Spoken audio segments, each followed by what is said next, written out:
Chairman, thank you, Mr. Zuckerberg, for testifying here today. Do you have any idea how many of your users actually read the terms of service, the privacy policy, the statement of rights and responsibilities? I mean, actually read it?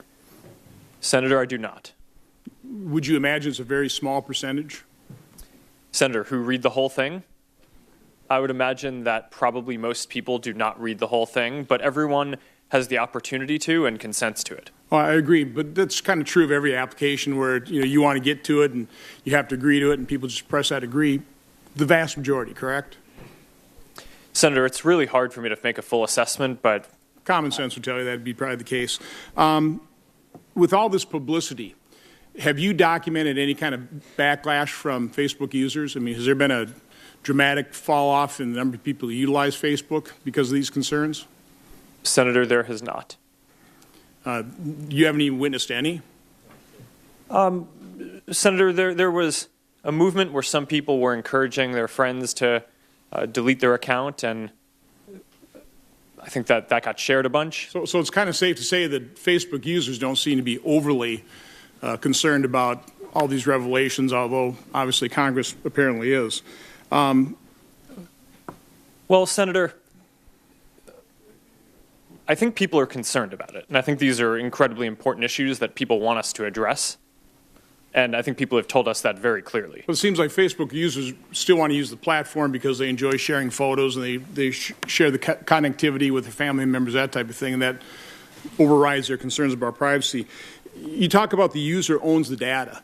There have been a number of proposals of having that data stay with the user and allow the user to monetize it themselves. Your COO, Ms. Sandberg, mentioned possibly if you can't utilize that data to sell advertising, perhaps we'd charge people to go onto Facebook. Have you thought about that model where the user data is actually monetized by the actual user? Senator, I'm not sure exactly how it would work for it to be monetized by the person directly. In general, we believe that the ads model is the right one for us because it aligns with our social mission of trying to connect everyone and bring the world closer together. But you're aware of people making that kind of proposal, correct?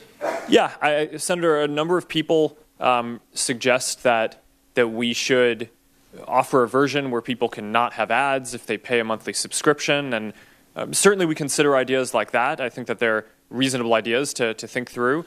But overall, I think that the ads experience is going to be the best one. I think in general people like not having to pay for a service. A lot of people can't afford to pay for a service around the world, and this aligns with our mission the best. You answered Senator Graham when he asked you if you thought you were a monopoly, that you didn't think so. You're obviously a big player in this space. That might be an area for competition, correct? If somebody else wants to create a social platform that allows a user to monetize their own data. Senator, yes. There are lots of new social apps all the time, and as I said before, the average American, I think, uses 8 different communication and social apps. So there's a lot of different choice and a lot of innovation and activity going on in this space. I want, in a very short period of time here, to talk about the difference between advertisers and application developers, because those, again, you said in earlier testimony that advertisers have no access to data whatsoever, but application developers do. Now, is that only through their own service agreements with their customers, or do they actually access data as they're developing applications? Senator, this is an important distinction, so thanks for giving me the opportunity to clarify this. We give people the ability to take their data to another app if they want. And this is a question that Senator Kennedy asked me just a few minutes ago.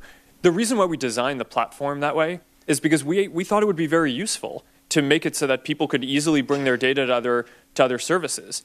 Some people inside the company argued against that at the time because they were worried that they said, hey, we should just make it so that we can be the only ones who develop this stuff. Again, we thought that was a useful thing for people to do. That's the user agreeing to allow you to share, when they're using that app, to allow Facebook data.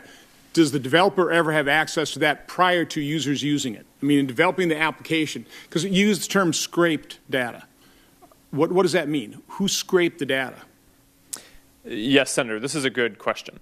So there's the developer platform, which is the sanctioned way that an app developer can ask a person to access information.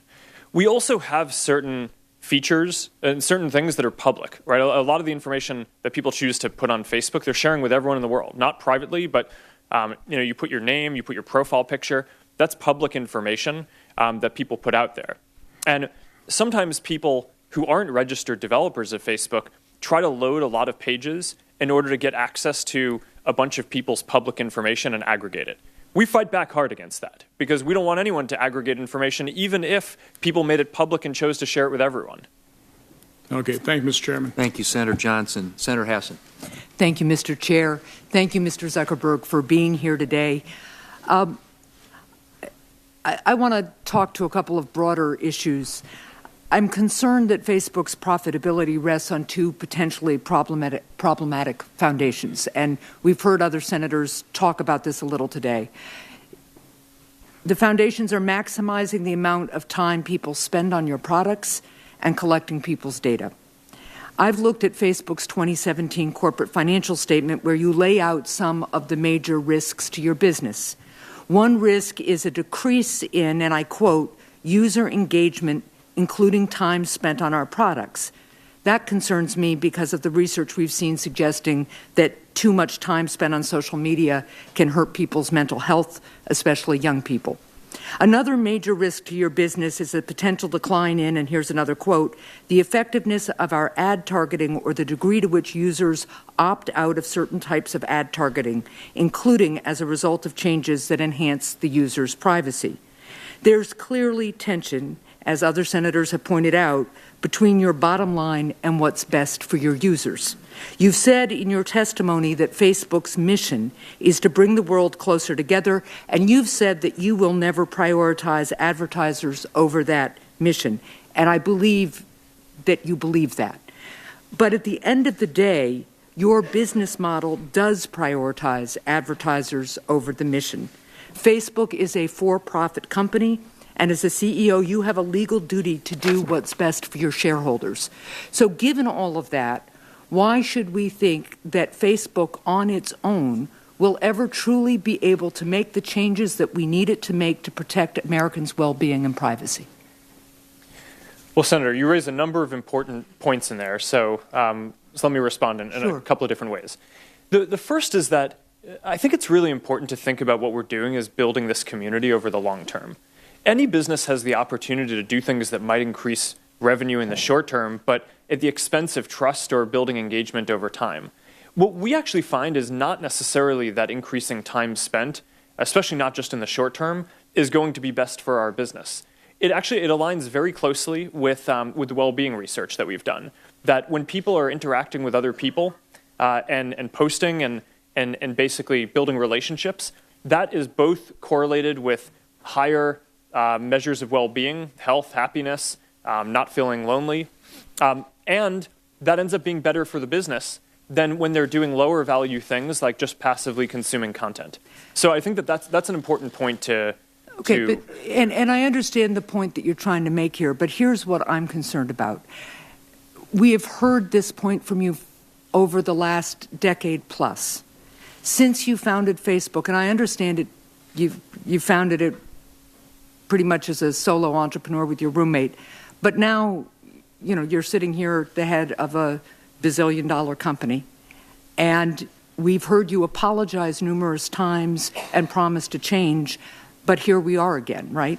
So I really firmly believe in free enterprise, but when private companies are unwilling or unable to do what's necessary, public officials have historically, in every industry, stepped up to protect our constituents and consumers.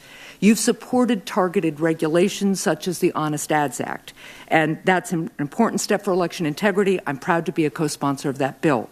But we need to address other broader issues as well. And today you've said you'd be open to some regulation, but this has been a pretty general conversation. So will you commit to working with Congress to develop ways of protecting constituent privacy and well-being, even if it means that results in some laws that will require you to adjust your business model? Senator, yes, we will commit to that. I think that's an important conversation to have. Our position is not that regulation is bad. I think the internet is so important in people's lives, and it's getting more important. Yep. The expectations on internet companies and technology companies overall are growing. And I think the real question is, what is the right framework for this, not should there be one? That is very helpful. And I think the other question, and it doesn't just go to Facebook, is whether the framework should include financial penalties when large providers like Facebook are breached and privacy is compromised as a result. Because right now there is very little incentive for whether it's Facebook or Equifax to actually be aggressive in protecting customer privacy and looking for potential breaches or vulnerabilities in their system. So what we hear after the fact, after people's privacy has been breached, after they've taken the harm that comes with that and considerable inconvenience in addition to the harm, we've heard apologies, but there is no financial incentive right now, it seems to me, for these companies to aggressively stand in their consumers' stead and protect their privacy, and I would really look forward to working with you on that and getting your considered opinion about it. Well, Senator, we look forward to discussing that with you. I would disagree, however, that we have no financial incentive or incentive overall to do this. This episode has clearly hurt us and has clearly made it harder for us to achieve the social mission that we care about, and we now have to do a lot of work around building trust back, which is just a really important part of this. Well, I thank you. My time is up, and I'll follow up with you on that. Senator Cap.